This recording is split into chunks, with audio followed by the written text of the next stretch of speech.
There is something quietly fascinating about the way we travel today. Whether we board a train, step into a bus, walk through an airport, or prepare for a long road journey, we instinctively follow certain unwritten rules. We give space to others. We greet strangers politely. We share paths without conflict. We take turns. We watch our belongings. We ask for directions gently. These habits feel modern, shaped by technology, cities, and global movement. But many of them were already alive centuries ago, in a world where travel was far slower, far riskier, and far more uncertain. Long before highways and timetables existed, medieval travelers walked narrow dirt paths that wound between forests, villages, rivers, and distant towns. They carried their world on their backs, wrapped bundles, simple tools, a few coins, and quiet hopes. The road was unpredictable, filled with challenges that demanded cooperation, patience, and unspoken etiquette. And so, over generations, travelers developed behaviors that helped them move safely through unfamiliar lands. They learned how to greet strangers without alarming them, how to share narrow paths, how to communicate intentions through gestures, how to show respect when entering a settlement, and how to carry themselves in a way that made others feel at ease. What is remarkable is that much of this medieval etiquette never disappeared. It slipped quietly into the way we travel today. The small smile offered to a fellow traveler, the instinct to step aside to give someone room, the habit of forming lines, the gentle nod when passing others, the sense of protecting personal space, even the awareness of not disturbing the peace around us. All these simple, everyday rituals once shaped the survival of medieval travelers relying on nothing but their feet, their senses, and each other. Tonight, we will follow their footsteps, not through danger or drama, but through peaceful, slow stories of how ordinary people traveled long distances with grace, caution, and instinctive kindness. You will see how our modern habits carry echoes of dusty roads, creaking bridges, forest paths, and quiet inns where strangers shared warmth without sharing names. And as we drift through the centuries, each chapter will reveal how yesterday's journeys still live quietly in the way we move through the world today. Before we begin, dear listener, if these calm historical explorations bring you peace or help you fall asleep gently, I invite you to softly press like, subscribe for more soothing journeys through the past, and leave a small comment about where you would have traveled if you lived in those quiet medieval days. Your support helps keep this peaceful corner alive. Before wheels began humming on paved highways, before train stations echoed with announcements, before airports became gateways to the world, the medieval traveler stood at the edge of a dirt path and understood something we still feel today. The journey begins long before your feet truly move. It begins in the quiet rituals we perform as we prepare ourselves, our belongings, and our mindset for leaving the familiar behind. These small, instinctive gestures, done today without thought, were shaped centuries ago by travelers who walked from village to village, carrying hope, caution, and intention with every step. Imagine a medieval traveler on the morning of departure. The sky is pale with early light. The world is silent except for the distant clucking of hens or the hollow thud of a bucket placed onto earth. The traveler does not rush. Instead, they move through a gentle pattern, a sequence repeated by countless others before them. They tighten straps on their pack, check the weight balance, and make small adjustments to ensure nothing rattles or hangs awkwardly. Today, we check zippers, secure bags, adjust shoulder straps, and make sure our belongings sit comfortably. The action is the same, only the materials differ. Before truly departing, medieval travelers always took a moment to center themselves, often standing still at the doorway or at the edge of the village path. It wasn't ceremonial, it was practical. The road required attention, courage, and awareness. Travelers paused to mentally shift from the stillness of home to the uncertainty of the journey. Today, many people pause at their front door before leaving, checking pockets, thinking through their route, or simply feeling the weight of stepping away from home. This quiet transition, a moment of grounding before movement, is one of the oldest travel rituals humans share. Another medieval habit was the instinct to travel lightly, even when resources were scarce. People knew that a heavy pack became unbearable over long distances. They brought only what was necessary: a wrapped cloth of food, a small knife, a drinking vessel, an extra layer of clothing. The modern traveler, despite having far more options, often returns to the same wisdom. We empty our bags, remove unnecessary items, repack, reorganize, strive to make our load manageable. The impulse to lighten our burden is medieval at its core. As the traveler steps onto the path, another etiquette comes into play, one we still follow today without realizing it: walking with awareness of others. Medieval roads were narrow, sometimes barely wide enough for two people to pass. Approaching someone required subtle communication through posture and pace. Travelers instinctively shifted slightly to the side, offering space, lowering their gaze just enough to signal peaceful intent, and giving a small nod or murmured greeting. These cues were essential for safety. Today, on sidewalks, hallways, and aisles, we still move slightly aside, avoid blocking others, exchange a polite glance, or offer a quiet "excuse me." These behaviors are echoes of medieval path sharing.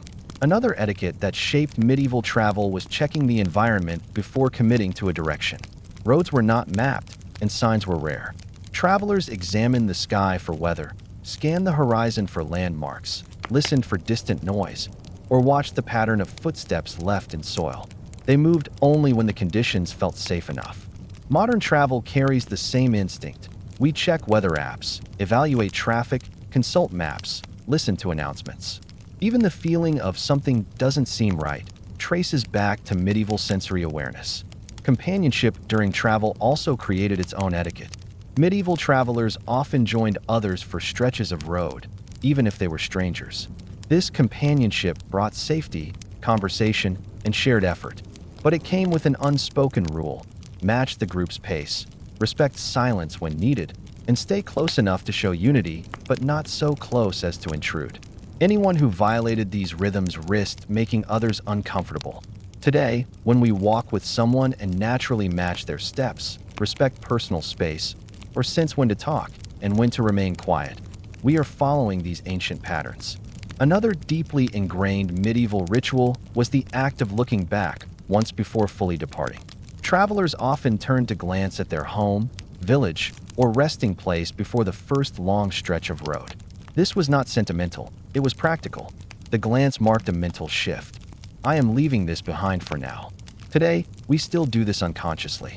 As we walk away from home, close car doors, or move down airport corridors, we look back once, grounding ourselves with a final visual anchor before the journey fully begins. Medieval travelers also checked their footing more frequently during the early stage of travel. The mind was adjusting to movement, and the body needed time to settle into a rhythm. So the first steps were slower, softer, cautious, testing the weight of the pack, the firmness of the road, and the comfort of footwear. Modern travelers do the same when adjusting straps, testing new shoes, or taking the first few steps with luggage in hand. The beginning is always a test, a calibration of ourselves to movement. Another etiquette that survived the ages is respecting the quietude of the road. Medieval travelers did not speak loudly unless necessary. They valued the silence of the path because it allowed them to hear approaching people, animals, or changes in the environment. Today, we still lower our voices in enclosed spaces, speak softly on public transport, avoid disturbing others with loud behavior, and sense that travel involves a certain gentleness. As the medieval traveler reaches the outskirts of their village, they follow another unspoken rule: maintain a steady, moderate pace, not too fast to appear reckless, not too slow to seem uncertain. This pace signaled to others that the traveler was competent and prepared. In modern life, our walking pace, luggage handling, and posture in travel environments still reveal confidence or hesitation in similar ways. There was also a subtle ritual involving greetings. When medieval travelers met others early in their journey, they offered a simple, neutral greeting, never overly familiar, never cold. It was a signal of peaceful passage. Today, we echo this in the slight smile to fellow travelers, the polite nod to airport staff, or the brief eye contact with someone passing in a corridor. Another etiquette medieval travelers followed was keeping valuables close and hidden, not out of fear alone, but out of awareness. The early stage of travel was when distractions were most common and people were most vulnerable. So travelers adopted habits, touching their pouch occasionally, adjusting straps, checking closures. Modern travelers pat pockets for keys, wallets or phones, tighten backpack straps, or check zippers. The gesture is medieval in origin. As the traveler moves deeper onto the road, another instinct appears, establishing rhythm. Medieval travelers knew that the first part of the journey determines everything: breathing, stride, posture, mental focus. They found a pace that allowed endurance. Today, we also seek this rhythm in travel, adjusting our stride, shifting luggage, finding a comfortable speed, and settling into the flow of movement. Finally, medieval travelers carried one essential etiquette into every journey: prepare for the unexpected without fear. They did not assume danger, but they respected possibility. This created a calm, alert mindset, open to change yet grounded. Modern travelers still embody this instinct. We check surroundings when stepping into unknown areas, stay aware in crowds, read signs carefully, and maintain a quiet readiness without anxiety. When we walk down a busy street today, step aside for someone approaching, offer a small nod of acknowledgement, move our body slightly to give space, or quietly slip past another person without disturbing them. We rarely question where these instincts come from. They feel natural, automatic, simply part of being human. But long before organized sidewalks, public transport, or crowded indoor spaces existed, medieval travelers had already shaped these unspoken rules. The road was their shared world, a narrow ribbon of dirt or stone winding through forests, fields, and villages, and learning how to move along it respectfully became a matter of survival, cooperation, and mutual trust. What we think of as politeness today began centuries ago on these simple paths. Imagine a medieval traveler walking alone on a winding road where space is limited and every encounter holds potential uncertainty. As another figure appears in the distance, both travelers instantly begin a silent negotiation. They do not speak at first. Instead, they adjust their posture to communicate peaceful intent. A slight softening of shoulders, an open stance, a relaxed grip on belongings. These gestures reassured others. Today we don't carry spears or staff poles, but we still soften our posture when approaching strangers, easing our shoulders, loosening our hands, letting our body language say, "I am not a threat." This is not modern intuition. It is a medieval instinct passed down through generations. As two medieval travelers draw closer, one of them gently shifts toward the edge of the path, offering space without words. On narrow roads, space was precious, and the courtesy of stepping aside kept travel smooth and safe. A person carrying a heavy load always received extra room. Someone elderly or injured was given the wider portion of the path. Someone traveling with animals had priority because controlling animals required space. These rules were never written, yet everyone followed them because the road belonged to all. Today, this instinct lives in how we move aside for someone carrying luggage, how we open a path for a stroller, how we yield to someone older, or how we subtly guide ourselves around others. The courtesy is the same, only the landscape has changed.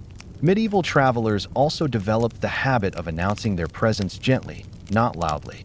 A quiet throat clearing, a soft foot tap on stones, a slow cough. These tiny sounds prevented startling the traveler ahead.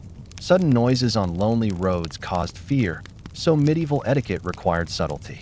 Even now, when we approach someone from behind, we often make a small sound, say, "Excuse me," or tap lightly so they know we are there. This tiny courtesy keeps interactions peaceful, just as it did hundreds of years ago. Another rule that shaped medieval movement was maintaining a respectful distance. On the road, following too closely was considered suspicious. Travelers spaced themselves apart naturally, leaving enough room to signal trust. Modern humans still preserve personal space instinctively. In lines, in hallways, in stores, on sidewalks, we feel discomfort when someone stands too close behind us. That old road sense still whispers inside us. Distance communicates respect. Medieval travelers were keen observers of pace. Approaching someone too quickly could feel aggressive. Walking too slowly could block others.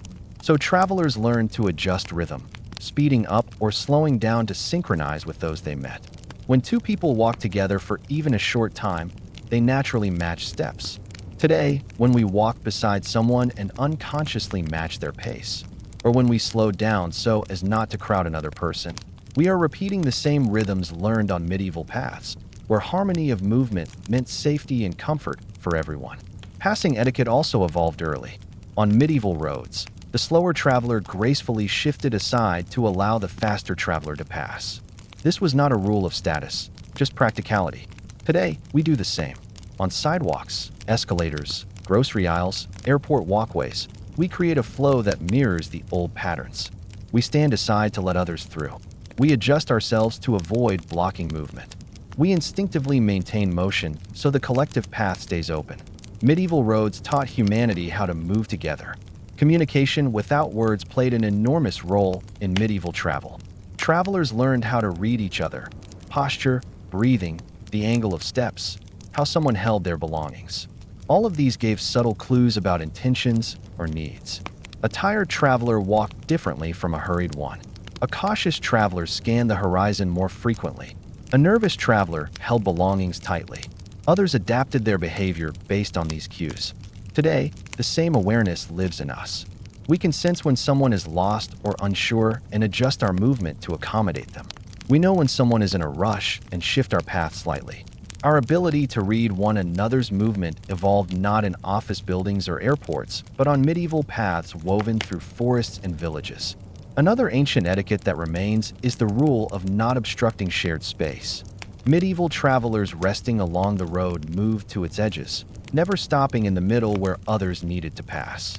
Even when adjusting belongings, they stepped aside first. This careful courtesy still shapes our behavior today. We stand aside before checking a message, avoid blocking entrances, and move luggage out of walkways. We do not rest in the middle of a corridor. The logic of movement fairness has barely changed since medieval times. There was also the soft courtesy of greetings. Medieval travelers gave brief, neutral gestures, small nods, murmured phrases, a gentle hand movement. These gestures were important, warm enough to show peaceful intent, reserved enough to avoid unwanted familiarity. Today, the slight smile or nod we give strangers while passing them on a sidewalk is an echo of those medieval road greetings. It says only what is needed. I see you. I respect your path. I wish you ease on your way. Even conflict management on the road had its etiquette. Medieval travelers avoided showing frustration or raising their voice because tension spread quickly among people who shared narrow paths. So they learned patience, yielding when necessary, ignoring small inconveniences, softening reactions. This ancient rhythm still shapes how we behave in crowded spaces. We choose not to escalate minor annoyances. We step aside with quiet acceptance. We let little frustrations fade because movement is smoother when tempers stay cool. One of the oldest and strongest medieval travel courtesies was recognizing when someone had greater need of the road. Messengers who carried time-sensitive letters, herders guiding animals, traders with carts, all were given natural priority, not through law, but through respect for purpose. Today, we intuitively give way to workers with equipment, delivery personnel, emergency staff, or anyone whose movement clearly serves a bigger necessity. Our instincts come from a world that learned efficiency through kindness. Even the etiquette of how to rest during travel remains unchanged. Medieval travelers sat facing the road, not with their backs to it, as a gesture of readiness and awareness. Today, we still prefer facing the direction of flow in public spaces because it feels more natural, more grounded, more connected to movement. Every movement we make in public spaces carries echoes of medieval roads. The slight step aside, the slowed pace, the respectful distance, the gentle greeting, the quiet adjustment of posture, the instinct to not block others, the awareness of the traveler behind us and ahead of us. These habits did not appear suddenly in the modern age. They are the soft inheritance of centuries of travelers navigating narrow, uncertain paths with courtesy, awareness, and calm cooperation. We walk differently today, but we carry the same ancient language of movement.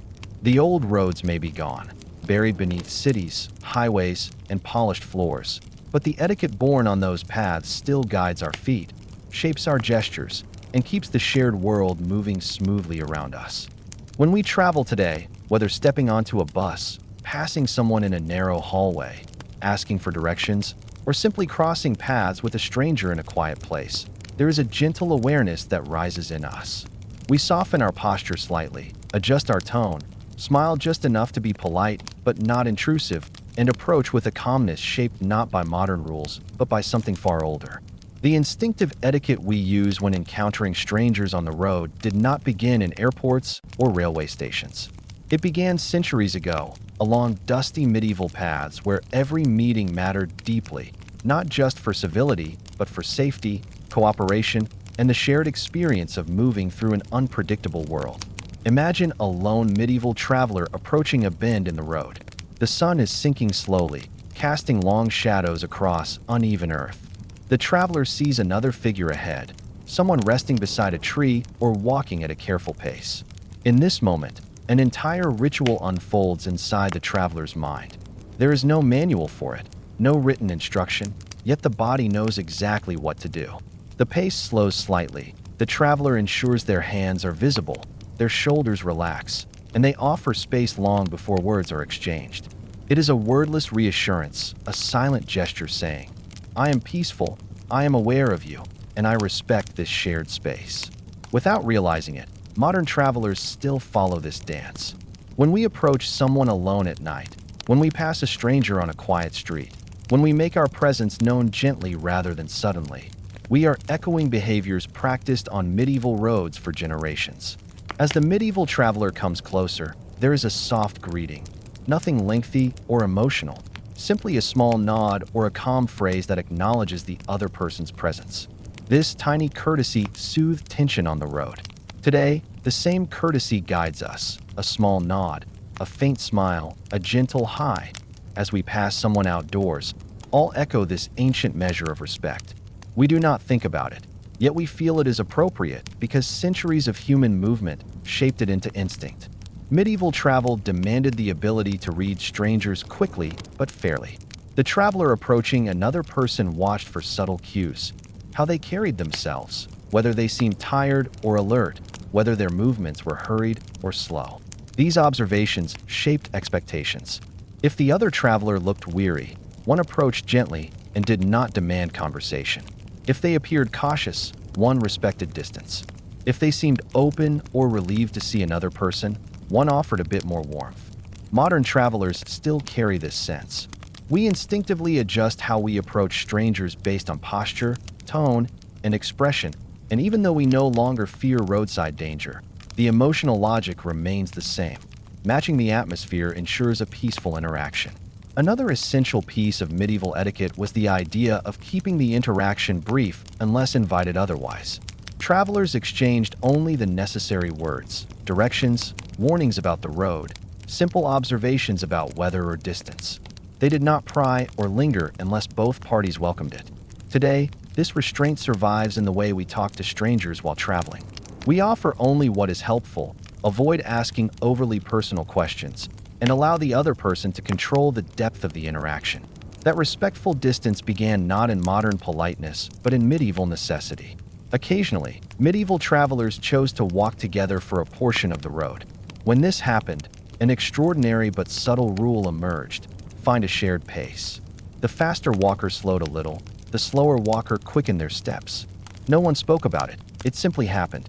The harmony of movement made the road feel safer and eased conversation.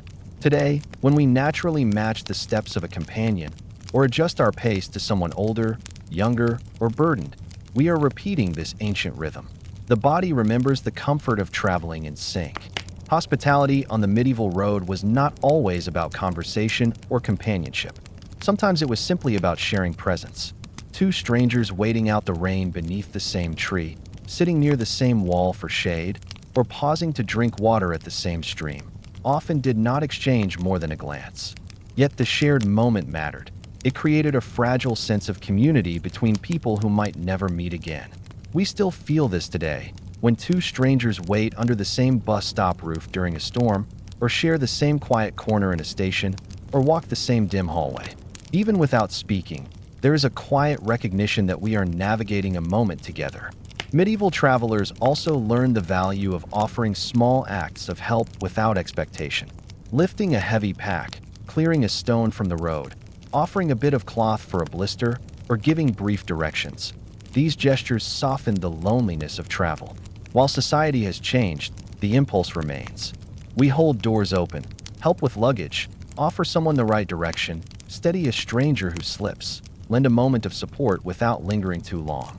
These tiny kindnesses were the foundation of medieval travel etiquette, surviving now in softened, modern forms. Another courtesy involved protecting the other person's emotional comfort. Medieval travelers avoided sudden movements that might alarm, avoided dominating the road, avoided walking too close, and avoided raising their voice. They understood that travel put people in vulnerable positions. The goal was not to appear strong, but to appear calm. Today, as we walk through unfamiliar places, we instinctively lower our volume around strangers, keep our gestures smooth, and maintain respectful distance. Medieval road etiquette still shapes how we carry ourselves. Travelers also followed the instinct of leaving a meeting as gently as they entered it. When it was time to part, they did not stretch the moment. They gave a small farewell, quiet, warm, but brief, and resumed their journey. The departure reflected a universal understanding. Travel is personal, and paths often diverge. Today, we still close short interactions with strangers in similarly soft ways. A polite "take care," a warm nod, or simply a calm, thankful glance before walking away. What may be most remarkable is how medieval travelers understood that every meeting on the road was a temporary situation, a passing moment where two separate journeys touched lightly before drifting apart again. They treated these encounters with careful respect, knowing that the road belonged to all, and that harmony made travel safer for everyone. Modern travel still carries this spirit. We interact briefly, respectfully, softly, never forgetting that strangers we meet along our path are navigating their own burdens, destinations, and uncertainties.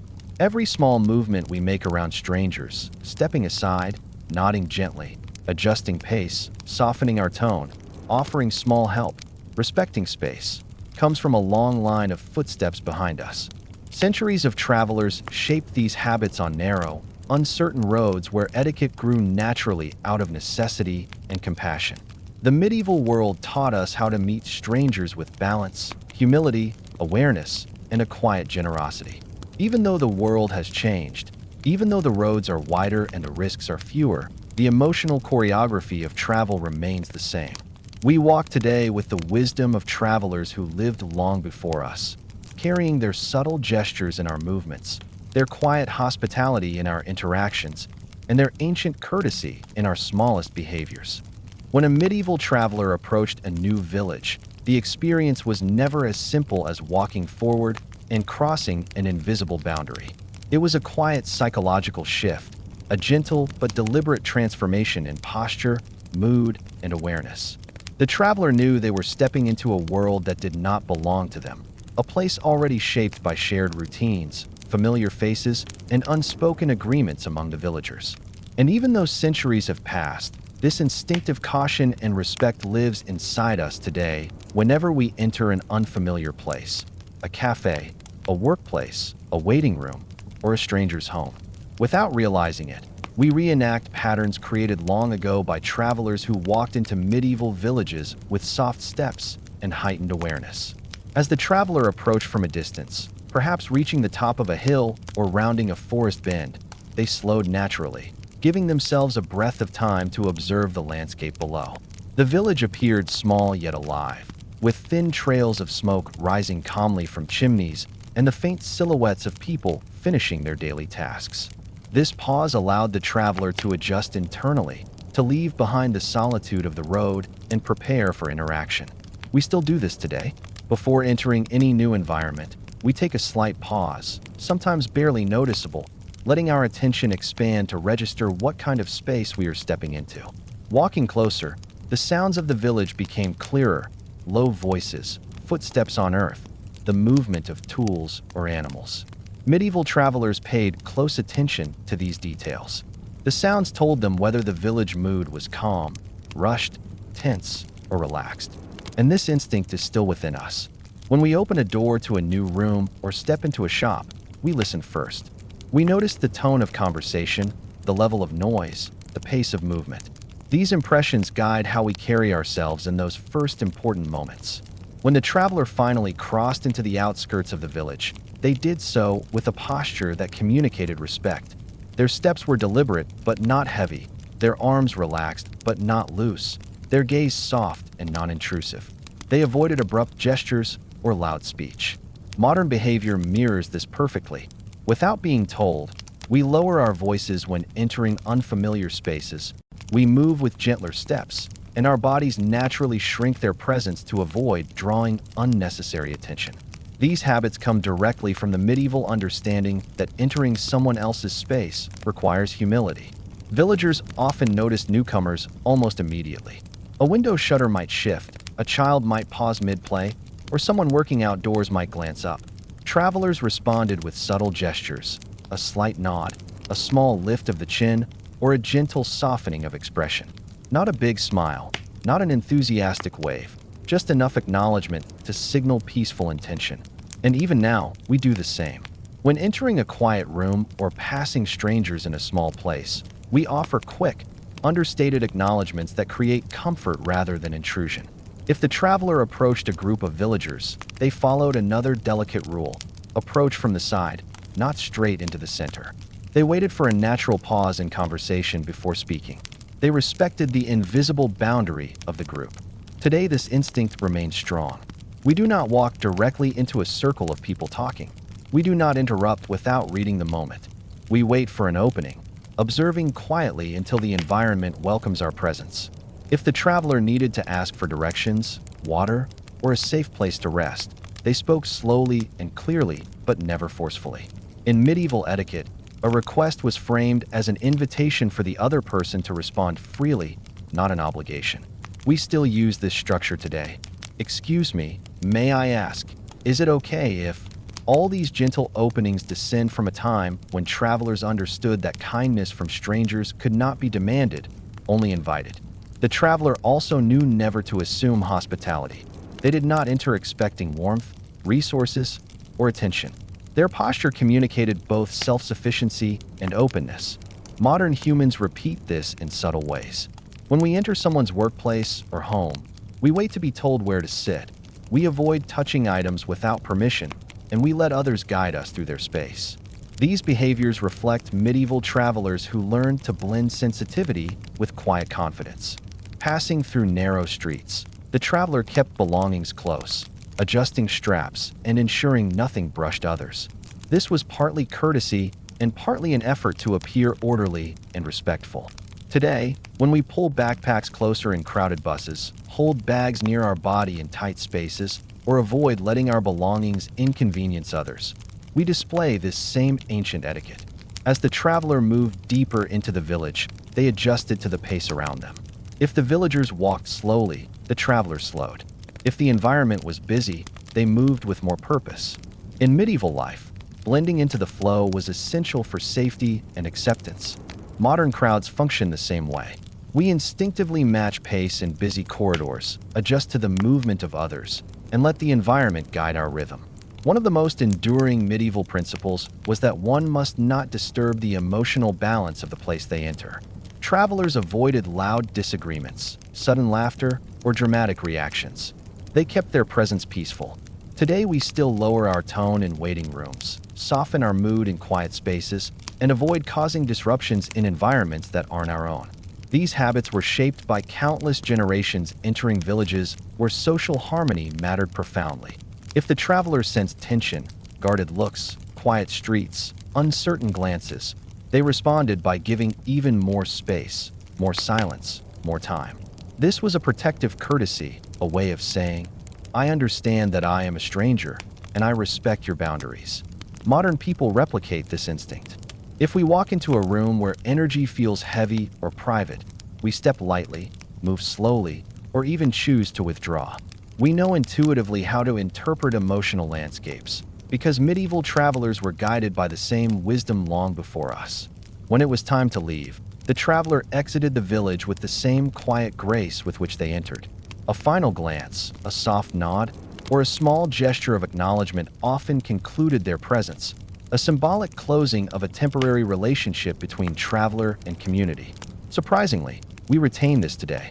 Whether leaving a gathering, a shop, or a household, we often give a last smile, a small wave, or a polite thank you, echoing a custom older than we realize. The entire ritual, slowing upon approach, observing silently, adjusting posture, acknowledging gently, requesting softly, respecting boundaries, adapting to the pace, and departing with grace, forms a complete, unified choreography of human behavior that has survived intact across centuries. We perform these actions every time we enter a new place today, often without thinking. But behind each movement lies the memory of travelers who once walked dusty medieval roads, approaching villages with care, dignity, and a deep understanding of what it meant to be a stranger stepping into someone else's world. When a medieval traveler arrived at an inn, a homestead, or any place where they hoped to find shelter for the night, the experience carried a level of emotional awareness that may seem distant from modern life, but is actually woven deeply into our everyday behavior. Arriving somewhere unfamiliar, whether a hotel lobby, a small guest house, a friend's home, or even a workplace, still stirs in us the same ancient etiquette that medieval travelers performed instinctively, a mixture of humility, attentiveness, caution, and quiet respect for the people who already inhabit that space. The way we walk into a lobby and pause before approaching the desk, the way we gently clear our throat before greeting someone at a counter, the way we let our gaze wander briefly to understand the atmosphere. These behaviors have origins far older than any modern hospitality rule. They belong to travelers who once stepped off long roads and into places where shelter meant safety, warmth, and human connection. Imagine a medieval traveler approaching an inn at dusk. The sky is fading from gold to blue, and the air carries the scent of firewood and cooked grains. From outside, the traveler hears muffled voices, the creak of wooden benches, maybe the faint crackle of a hearth. Before pushing open the heavy door, the traveler pauses, not because they are unsure, but because this pause is a part of entering. It is a moment to adjust one's posture, soften one's breath, and shift from the solitude of the road into the communal environment inside. Modern travelers still perform this tiny ritual.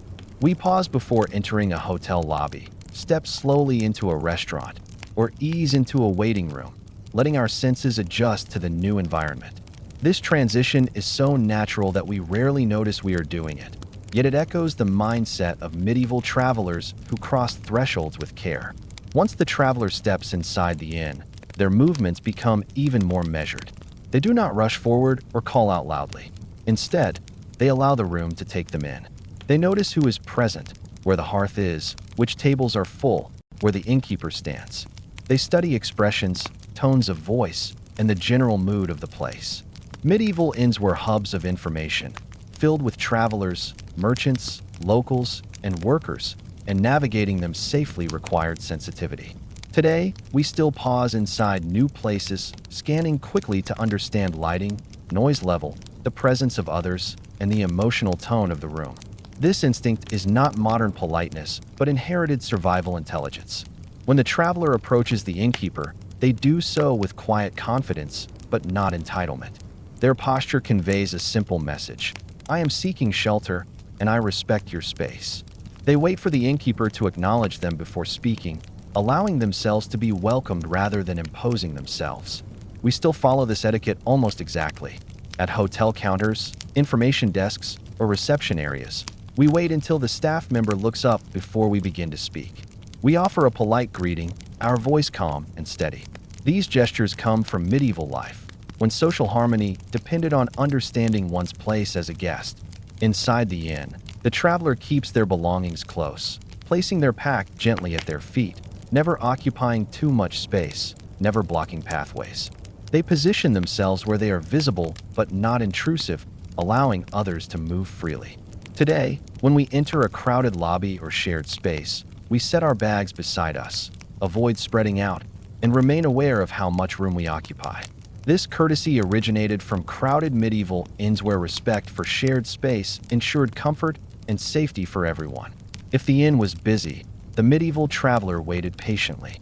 They understood that rooms were limited, meals required time, and attention could not always be immediate. Medieval culture valued patience, especially in unfamiliar places. And this instinct lives in us today. We form lines naturally, wait quietly for service, and manage our expectations with calmness because deep inside, the human experience of seeking shelter is still the same.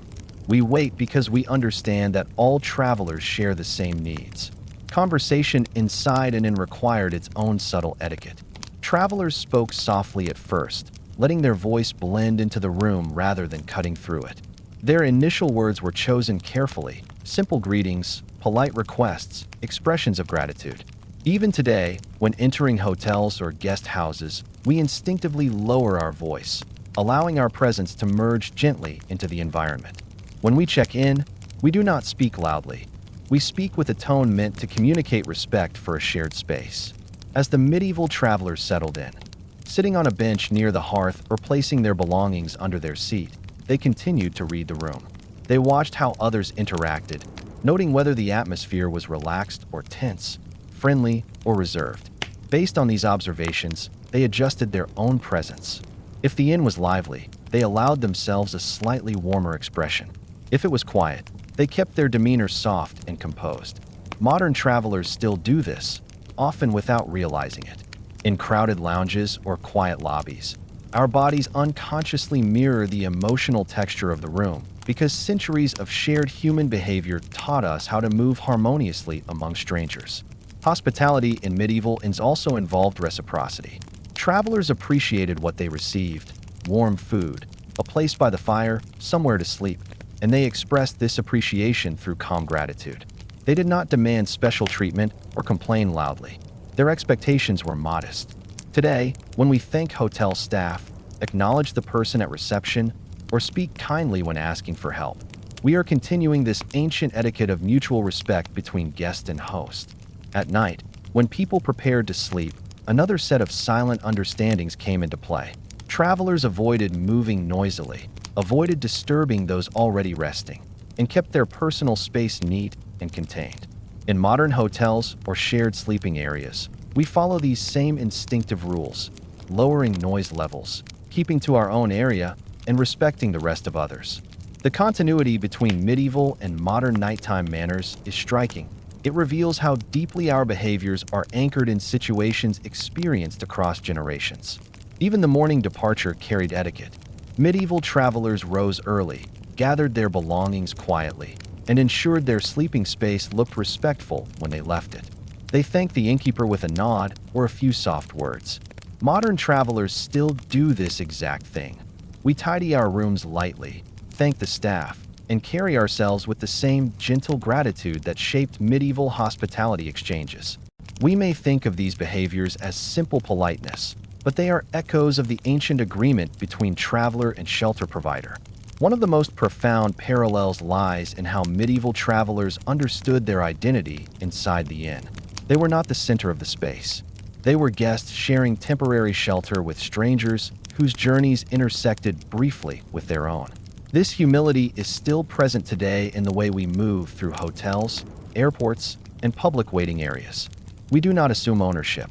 We recognize ourselves as one among many. This sense of belonging yet not belonging is a direct continuation of how medieval travelers viewed themselves in shared environments. The medieval inn was a place of transition between road and rest, solitude and community, fatigue and recovery. Entering such a place required emotional intelligence and awareness, not through conscious thought, but through instinct developed from countless generations walking into unfamiliar shelters. These instincts still shape our behavior today, even though the world around us has modernized.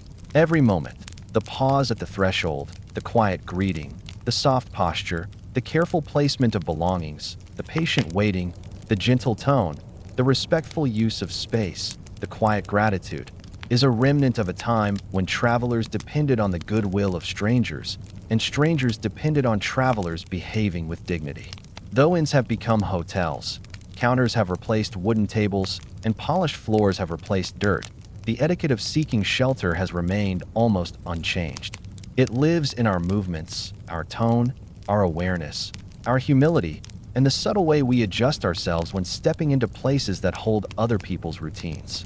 When a medieval traveler walked along the endless paths that stretched between villages, towns, forests, and lonely crossroads, the world felt much larger than it does today.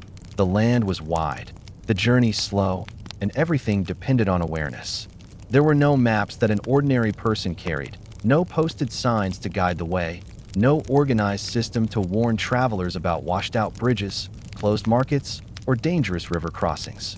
Instead, information traveled from person to person like a quiet thread woven between strangers, each sharing just enough to help the next traveler move forward with a little more confidence.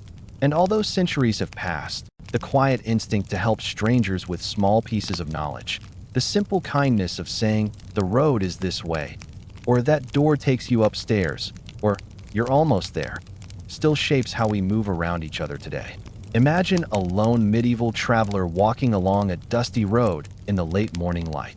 Their pack rests heavily on their shoulders, and the road ahead curves out of sight behind a cluster of trees. The traveler does not know what lies beyond that bend. If the path continues smoothly, if a stream crosses it, if the next village is an hour away or several. In this uncertainty, every approaching figure becomes meaningful.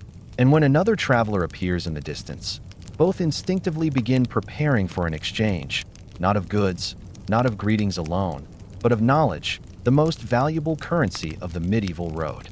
As they draw nearer, their steps slow a little, just enough to signal peace. They greet one another with a small nod or a soft phrase, neither cheerful nor cold, simply an acknowledgement that two paths have momentarily crossed. And then, almost without thinking, the sharing begins. One might say, "There is water ahead, but the bank is slippery." The other might reply, "A fallen tree blocks the shortcut through the woods." Sometimes people shared only a few words, practical, calm, simple, but those words carried the strength of safety, saving time, energy, or even a life. Modern travelers still echo this pattern. When someone in a train station asks where the platform is, we answer without hesitation. When a stranger in an airport seems lost, we gesture gently toward the right direction. When someone looks confused in a hotel lobby, we offer a small phrase of guidance. We do these things not because we were trained to, but because humans learned long ago that information is meant to be shared peacefully. It binds us, helps us, and lets us feel that we are not alone in a world that can sometimes seem overwhelmingly large. For medieval travelers, this exchange was not only politeness, it was survival. Weather could shift with startling speed, turning a calm road into a dangerous one. A village that welcomed travelers last season might be struggling now, less willing or able to offer shelter. A river that was once shallow might now be too deep to cross. And so each person's experience became part of a communal memory held not by books, but by footsteps. When one traveler said, "The bridge is broken," they were not giving advice, they were offering protection. When someone murmured, "The next village closes its gates early," they were passing on the kind of knowledge that allowed the next traveler to reach safety before night fell. This instinct lives in us today, even though our world is overflowing with signs, notifications, and automated information. We still trust human voices. We still feel reassured when someone says, "You're heading the right way." A simple confirmation from a stranger can soothe the quiet uncertainty we all feel in unfamiliar places. This emotional architecture was shaped on medieval roads, where information flowed person to person in a chain of quiet, everyday generosity. There was also an art to how medieval travelers shared information. They did not overwhelm others with too much detail. They kept their advice concise, practical, and delivered in a gentle tone. A long explanation could confuse. Too many warnings could cause unnecessary fear. Too little information could put someone in danger. So there was an unspoken balance. Share exactly what matters, no more, no less. This rhythm is still with us today. When someone asks for directions, we offer a short route, not a full map. When we explain how to use a machine or find a gate, we tell them only what they need for the next step. Even our voice becomes softer, less assertive, as though we're offering guidance, not command. Listening was just as important as speaking. Medieval travelers learned to listen not just with their ears, but with their entire presence. They watched the face of the person speaking, heard the emphasis in their voice, noticed the tiredness or urgency behind their words. A traveler's expression could reveal as much as their speech, whether the road behind them had been easy or exhausting, whether they were relieved, anxious, or worn down by weather or events. Today we still read these subtle cues. When someone gives us advice but looks uncertain, we sense it. When someone shares information with confidence, we trust them more easily. The ancient road trained humans to read emotional truth behind practical words. Sometimes medieval travelers shared information not through speech but through gesture, pointing toward a safer path, holding up a hand to indicate danger ahead, or tracing the outline of a route in the air. These small movements were universal languages before maps united the world. Modern travelers use gestures just as often.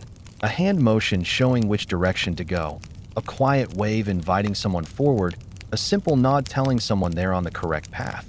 These come from the same deep well of human instinct. When words fail or when the environment is noisy, gestures carry meaning with ease. One of the most remarkable aspects of medieval information sharing was the humility behind it. People rarely stated things with absolute certainty. Instead, they spoke in soft qualifiers that modern travelers unknowingly still use. I believe, it should be, as far as I know, I think it's on the left. These phrases were practical protections. The world was unpredictable, and no one wanted to mislead another traveler unintentionally. So people learned to offer help with caution, balancing kindness with honesty. Even today, we hesitate to be overly certain when guiding a stranger because a small mistake could lead them astray. That humility is medieval in spirit. Inns were centers of shared information. Travelers sat near the hearth, boots dusty from the road, and exchanged quiet stories about weather, footpaths, markets, and shelter. Some spoke of a storm approaching from the west. Others warned about a flooded river or a treacherous stretch of mud. Even those who spoke little contributed by listening, storing knowledge to pass along later. These nights around the fire created webs of human connection stretching across regions. Today, airport lounges, train waiting areas, and bus depots echo this same energy. People who have no reason to know each other share tips about delays, gates, transportation, or local customs. The fire is gone. The inns have changed shape, but the instinct remains untouched. There was also an emotional exchange layered beneath the practical one. When two medieval travelers shared information, they were offering reassurance, telling each other, "You are not alone on this difficult journey." That emotional anchor still exists today. A stranger telling us, "You're almost there," can lighten the weight we carry. A simple, "It's just around the corner," eases the mind far more than a printed sign. Human reassurance carries emotional truth that no device can replace. Because medieval travelers learned long ago that knowledge shared by a warm voice feels like companionship, not instruction. Sometimes, the absence of information was information. If a traveler looked uneasy or avoided speaking of the road behind, others sensed that something there was troubling and approached cautiously. Modern humans still recognize this type of silence. When someone hesitates before answering a question about a neighborhood or avoids describing a route, we instinctively understand their silence as warning. We feel the echoes of medieval caution. Medieval information sharing also created a collective memory of the road. Even illiterate travelers contributed to this evolving map of human wisdom. Each story, each warning, each small remark helped shape an invisible network of guidance. Today, this collective memory takes new forms: reviews online, casual comments in transit, brief tips exchanged between strangers, but the spirit is the same. Human beings navigate the world together, even when walking alone. At the heart of all this lies a simple truth. Information is one of the gentlest forms of hospitality. It requires no coin, no possessions, no great effort. Only awareness, empathy, and a willingness to soften the journey for someone else. Medieval travelers understood this deeply, and they passed that understanding down through centuries of shared roads until it became part of our nature. So when we help a lost stranger find a location, when we guide someone through unfamiliar procedures, when we gesture softly toward the right path, or when we speak with a gentle voice to offer clarity, we are continuing a tradition older than the maps we rely on today. We are echoes of those travelers who once walked with dusty boots and hopeful hearts, each step reminding them that information, when shared kindly, makes even the longest roads feel just a little shorter. When we think about offering help to strangers today, holding a door, giving directions, lifting a heavy suitcase, or simply stepping aside at the right moment, we often imagine these gestures as products of modern politeness. Yet their roots reach far deeper, stretching back into the age of medieval travel, when knowing when to help, how to help, and when not to help was a subtle art shaped by experience, necessity, and the shared understanding that roads were unpredictable places. Travelers learned through countless encounters that kindness could save a life, but misplaced intervention could cause trouble. And so, over centuries, people developed an instinctive sense of timing and sensitivity, an emotional wisdom we still carry within us whenever we encounter someone in need. Picture a medieval traveler walking along a narrow dirt road bordered by silent fields. The day has grown warm, and the path slopes downward toward a small stream. Ahead, another traveler struggles with a heavy bundle, adjusting it awkwardly as they try to keep balance on uneven ground. The approaching traveler sees this and feels an instinct to assist, but instead of rushing forward, they slow their pace, observing first. This moment, the pause before offering help, is one of the most ancient forms of etiquette humans share. Medieval travelers understood that stepping forward too quickly could startle someone, appear intrusive, or even offend. And so they began with stillness, reading the situation before deciding how to act. Today, we still do this. When we see someone struggling, whether with luggage, a stuck door, or finding their way, we instinctively pause for a breath, giving them space, waiting for the right moment to offer assistance without imposing ourselves. If the struggling traveler in medieval times looked around uncertainly or made eye contact, that was often the signal that help would be welcomed. Eye contact, even brief, served as an invitation. But if the person kept their head lowered, pushing through their task determinately, the passerby often interpreted that as a desire to handle it alone. Modern humans interpret these cues the same way. We know by instinct when someone wants help and when they prefer to manage on their own. Our understanding of these microsignals was shaped long before sidewalks existed. When medieval travelers did offer assistance, they approached gently, with open posture and a calm, steady voice. A simple "may I help you?"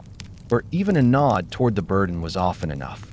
This gentle approach communicated respect for the other person's autonomy. Today, we still soften our gestures when offering aid. We keep our tone light, our movements slow, our body language open. The road taught humans that effective help must never overpower the person receiving it. It must meet them softly, giving them space to decline if they choose. There were also times when help was dangerous or unwelcome. Medieval roads carried not just travelers, but tensions, distrust of strangers, fear of deception, and wariness shaped by unpredictable conditions. People learned quickly that offering help blindly could invite trouble.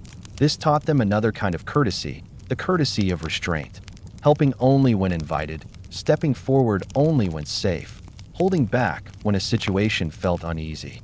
Today, we carry this same instinct. Not every situation calls for intervention. Sometimes stepping back is the greater kindness. The ancient road taught us that understanding when not to help is as important as knowing when to step forward. In many medieval situations, help came not in the form of lifting or carrying, but in simply standing near someone at the right moment, offering presence rather than action. If a cart was stuck in mud or an animal refused to move, a lone traveler might feel overwhelmed, not by labor, but by isolation.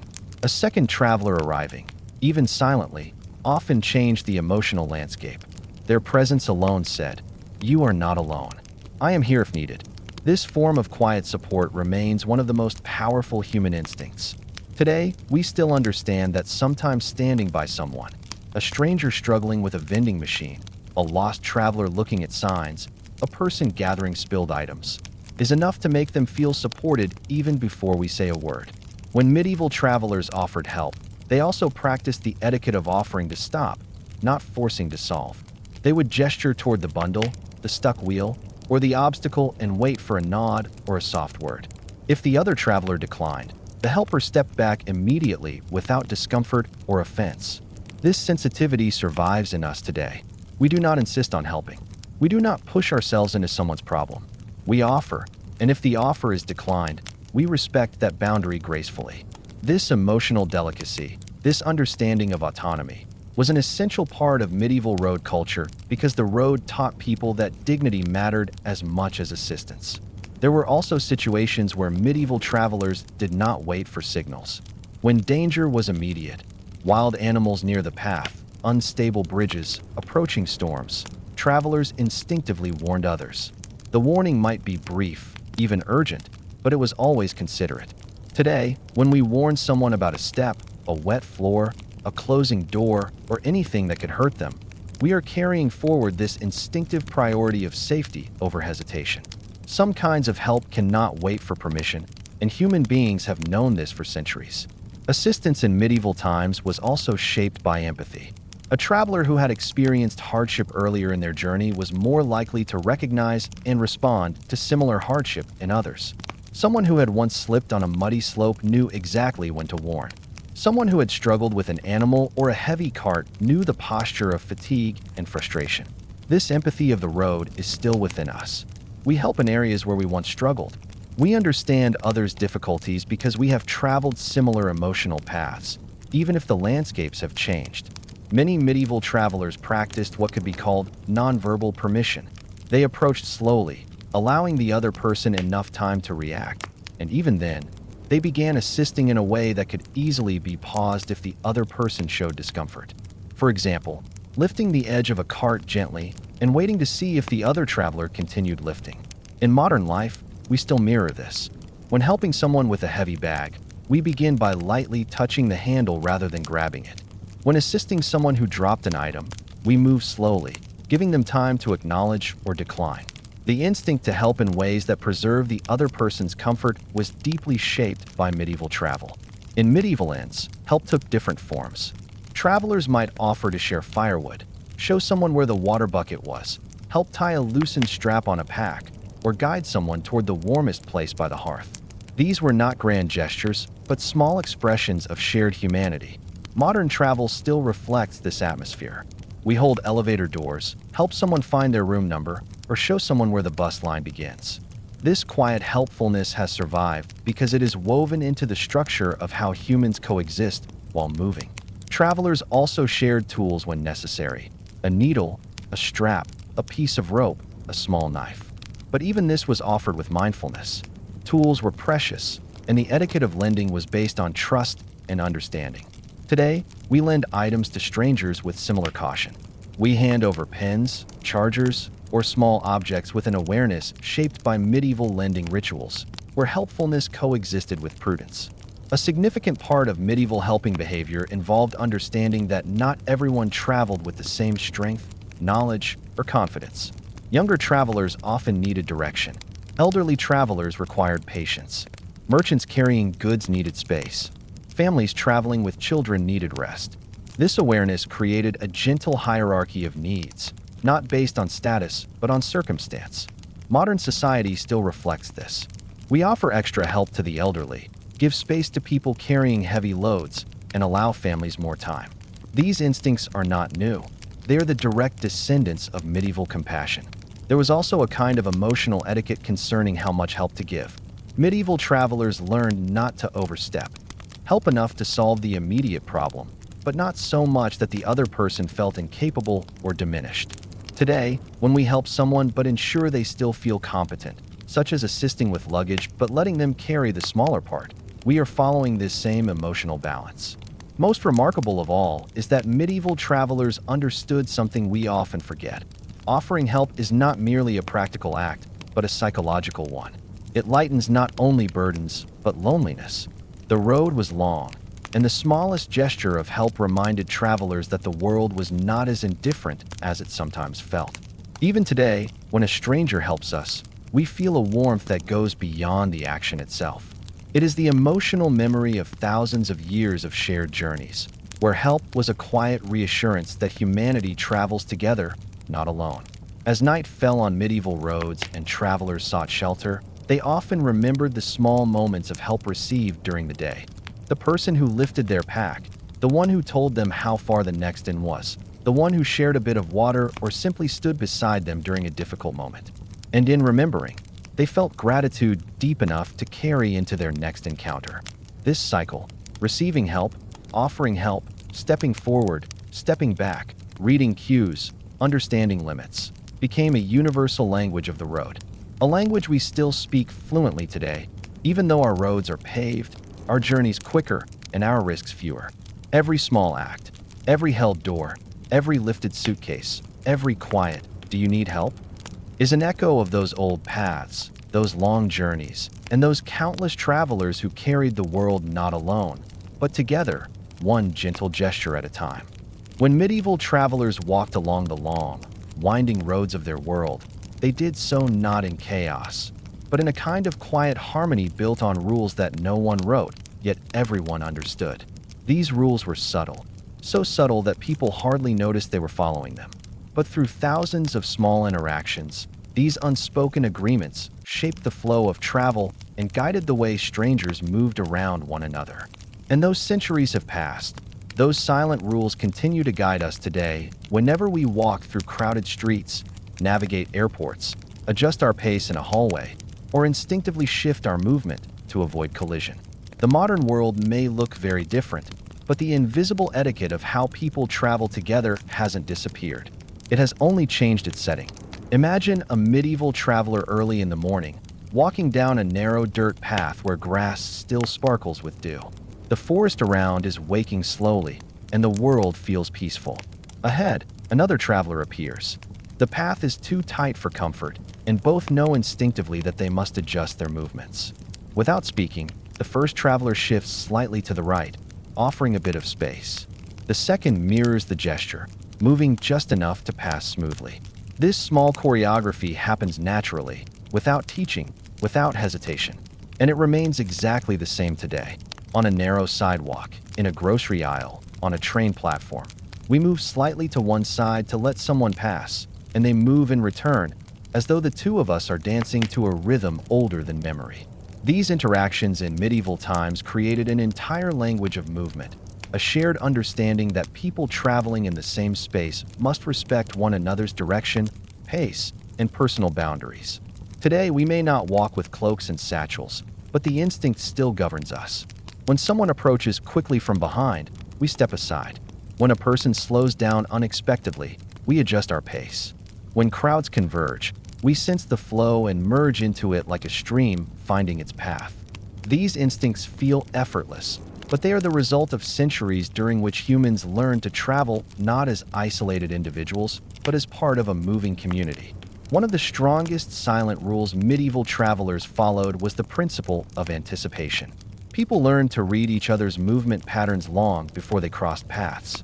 A traveler with a hurried stride signaled urgency. One who walked slowly and looked around signaled uncertainty. One who moved with heavy steps signaled fatigue. These subtle cues helped others adjust appropriately. If someone seemed tired, others approached more gently. If someone was in a hurry, the road widened to let them pass. If someone hesitated at a fork, fellow travelers offered guidance. Today, we practice the same anticipatory awareness constantly. When someone ahead of us stops suddenly, we sense it before it happens. When a traveler behind us walks briskly, we step aside slightly to give them room. When a person looks lost in a station or terminal, we slow our pace, sensing their vulnerability. Modern travel remains full of micro-observations that guide us through shared spaces with surprising smoothness. In medieval life, the road was a social environment even when no words were exchanged. Travelers became attuned to each other's unspoken needs. If someone struggled with a steep climb, others instinctively slowed down, not to assist directly, but to avoid pressuring the person with their pace. If the path narrowed and required single-file movement, travelers fell into line smoothly, without verbal negotiation. In today's world, we see the same patterns. People form lines naturally, step aside to allow someone to exit a bus, hold a door just long enough for the next person, and adjust their bodies automatically when passing through tight spaces. Another unspoken rule on medieval roads was respecting emotional space beyond physical space. Travelers understood that some people preferred silence, some enjoyed brief conversation, and some avoided interaction entirely. This sensing shaped behavior, approaching others gently, allowing distance when needed, and respecting moods without inquiry. We mirror these sensitivities today. If someone avoids eye contact, we leave them be. If they smile softly, we offer a small acknowledgement. If they seem anxious or distracted, we give more space. We do not speak these rules aloud, yet we follow them with remarkable consistency. One of the most fascinating silent agreements was the rule of mirror movement. When two medieval travelers attempted to pass each other in a narrow area, both subtly adjusted their movement in the same direction, creating a shared rhythm that prevented collision. Over time, people learned to match the body language and pace of the person in front of them to maintain fluid passage. We still move this way. When someone slows, we slow. When someone moves left, we instinctively mirror or counterbalance. When walking beside others, we naturally synchronize our steps. These behaviors reflect deep-rooted human coordination that began on old, uneven roads. Medieval travelers also developed instincts about where to place themselves in shared spaces. In a village road, those carrying heavy loads moved predictably near the edges. Those on horseback stuck to the center. Those walking alone moved more flexibly, avoiding areas where they might obstruct others. Modern sidewalks, airport corridors, and public transit spaces operate with almost identical logic. People carrying luggage move differently from those walking freely. Groups walk on one side so as not to block the path, and those in a rush often naturally gravitate toward open lanes. Even silence carried rules. Medieval travelers rarely spoke loudly on the road unless necessary, because loud voices traveled far and created confusion. Instead, they communicated through small gestures or brief comments. In modern travel, we still lower our voices in shared spaces, naturally recognizing that others require peace. This instinct for quiet cooperation stems from those old roads where noise made it harder to read danger, interpret movement, or sense the intentions of others. The medieval road also taught travelers when to blend and when to stand out. If they approached a crowded village gate, they moved with a collective pace, matching the flow. If they reached a lonely crossroads, they paused long enough to understand their surroundings. This ebb and flow persists today. In busy areas, we merge seamlessly into crowds, and in empty hallways we become more alert, taking ownership of our path with quieter steps. This rhythm of contraction and expansion is an ancient one, shaped by the alternating safety and uncertainty of medieval travel. Another quiet rule medieval travelers honored was the obligation to avoid causing others to stop unnecessarily. Stopping in the middle of a narrow path forced everyone behind a halt, so travelers paused only at wide spaces, stepping aside when they needed rest or wished to adjust belongings. Today, the same rule appears naturally. We move to the side when checking a message, avoid blocking doorways, and keep pathways clear to allow continuous movement. The logic is not modern courtesy. It is inherited road behavior. There was also the shared understanding that everyone on the road had equal right to move, not just socially, but emotionally. Medieval travelers respected each other's pace because they knew that every journey carried unseen burdens: fatigue, uncertainty, hunger, grief, hope, or fear. And so the road became a place where people moved gently around one another, recognizing the invisible weight others carried. Modern travel still reflects this empathy. In crowded transit spaces, we allow others to pass because we sense their urgency. We slow down for someone unsteady, not because we were told to, but because our heart recognizes that every traveler has their own silent story. Perhaps the most remarkable rule was the one that required travelers to maintain neutrality, neither too eager nor too withdrawn. Approaching with too much enthusiasm could alarm a stranger. Approaching too cautiously could create suspicion. Travelers learned to occupy a comfortable middle ground, greeting others with soft presence. Today, we embody this same balanced neutrality. When entering a shared space, we avoid staring but also avoid ignoring people entirely. We greet with the faintest expression, offering recognition without pressure. In medieval inns, this harmony extended into indoor movement as well. Travelers walked around others' tables respectfully, never brushing against strangers unless necessary. They slept quietly, moved softly, and treated the presence of others with the same awareness they used outdoors. And although our environments are different, the etiquette remains. In hotels, we keep our voices low. In waiting areas, we sit with contained posture. In public halls, we adjust our steps to avoid disturbing someone resting. These silent agreements were not laws. They were learned human wisdom, refined by the shared experience of thousands of feet walking the same narrow roads. They were instinctive accommodations rooted in empathy, caution, practicality, and respect. And even today, long after the medieval world has faded, We feel their presence whenever we navigate shared spaces.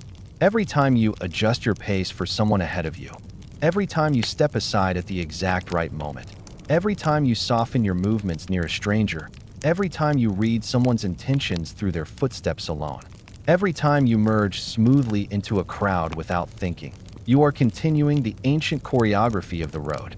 These invisible rules, shaped by centuries of quiet cooperation, still guide us gently through the world. And even though we no longer walk those dusty medieval paths, the way we move through shared spaces remains connected across time, reminding us that travel has always been not just about reaching places, but about moving in harmony with the people who walk beside us, ahead of us, and behind us. As our long, gentle journey through medieval travel etiquette comes to an end, a quiet realization settles over the story. Despite the centuries that have passed, despite the paved roads and glowing screens and timetables and technologies that now guide our movements, the way we travel, how we carry ourselves among strangers, how we offer help, how we step aside, how we share information, how we enter new spaces, how we read the moods of others, has changed far less than we might imagine. Beneath the details of modern life lies an older human rhythm, one shaped by travelers who walked long before us along narrow paths where survival depended on awareness, humility, and cooperation. Throughout this peaceful exploration, we have seen how every small gesture we make today echoes something ancient. When we lower our voice upon entering a room, we follow the instincts of travelers who once slipped quietly into unknown inns. When we pause at a doorway before stepping inside, we mirror the cautious courtesy of those who approached unfamiliar villages with respect. When we adjust our pace to blend with the crowd, we reenact the fluid movements of medieval travelers learning to share narrow roads. When we offer help softly, without insisting, we continue the emotional wisdom of people who understood that assistance must be gentle, never imposing, never overwhelming. When we share small pieces of information, directions, warnings, advice, we participate in a tradition that once kept entire journeys safe. Perhaps the most comforting truth is that these habits survive not because we were taught them, but because they feel natural. They are woven into the quiet architecture of human behavior. We follow them without noticing, drawn by instincts shaped over generations of shared travel. And in doing so, we connect ourselves to travelers who lived centuries ago, people who walked with dusty boots, watched distant horizons, and moved through the world with the same hopes, uncertainties, and quiet kindness we experience today. Even now, in airports, train stations, city streets, and small waiting rooms, we move as they did. We take turns, give space, exchange glances that mean more than words, offer help at the perfect moment, and step back when help isn't needed. These gestures form a kind of universal language, soft, unspoken, and deeply human. A language older than any nation, older than any map, older than most of the histories we know. A language carried across centuries simply by people traveling and caring for the comfort and safety of one another. And so, as this story draws to a close, allow yourself to feel the quiet continuity between then and now. The same etiquette that once guided footsteps on dirt paths now guides the flow of people through modern spaces. The same small kindnesses that once connected strangers on lonely roads now warm the hearts of travelers in bustling cities. The same awareness that once protected medieval wanderers now helps us move gracefully through the world. Time has changed the scenery, but not the spirit. Thank you, dear listener, for walking this gentle path through history tonight. Your presence, your curiosity, and your calm attention make these peaceful journeys possible. If this story brought you comfort, understanding, or simply a sense of quiet connection across the ages, I warmly invite you to like the video, subscribe for more soothing historical narratives, and leave a soft comment sharing which part of this journey stayed with you. Your support helps keep this tranquil corner alive. Until our next peaceful exploration together, may your travels, near or far, be guided by kindness, by awareness, and by the timeless etiquette shared by generations of travelers before you. May your steps be light, your path gentle, and your night filled with deep, restful sleep.